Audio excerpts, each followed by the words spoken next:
নববর্ষের দিন তো আমরা খুব আনন্দ করছি, ভালো মন্দ সব কিছু খাইছি, ওই দিনটা খুব এনজয় করছি। কিন্তু এখনো একটা কাজ বাকি আছে। আমার পূর্বপুরুষদের যেদিকে দাহ করা হয়েছিল ওই জায়গাতে গেছি না, ওই জায়গাতে যাবো। ওই জায়গাতে ধূপকারি মোমবাতি ধরে দিয়ে আমু, আর কিছু তাদের লিগা খাবার দিয়ে আমু।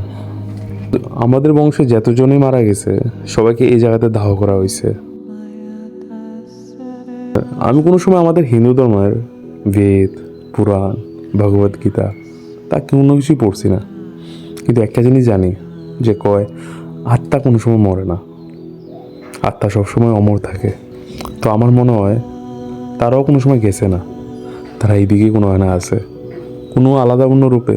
তারা হয়তো কোনো দিক দিয়ে হইলেও আমাকে উপকার করতেছে, আমাকে সাহায্য করতেছে, আমার এই বাধা বিপত্তির দিকে বাঁচাইতেছে। নাহলে তো আমি এত দূর আই না, এত ভালো করে জীবনযাপন করি না। তার জন্য আমরা প্রকৃতিরে ভগবান মানি, সবাইকে পূজা করি, পাহাড় পর্বত বাতাস, যাতে তার ভিতরে ভগবান আমাকে আশীর্বাদ দেয়।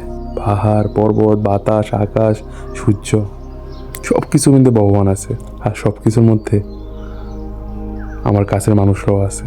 তার জন্য সবাই দেখলে আমরা নমস্কার করি, যাতে তার ভিতরে ভগবান আমাদেরকে আশীর্বাদ দেয়। তার জন্য সবার প্রতি আমার ভালোবাসা মায়া করুণা কেউ নিয়ে খারাপ চিন্তা করা বা কেউ ক্ষতি করা এটি আয়ে না, কিন্তু আমার কেউ বুঝে না।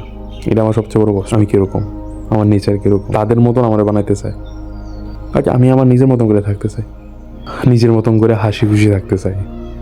ভগবান তো আমার ভিতরেও আছে, তো খারাপ পাইলে না।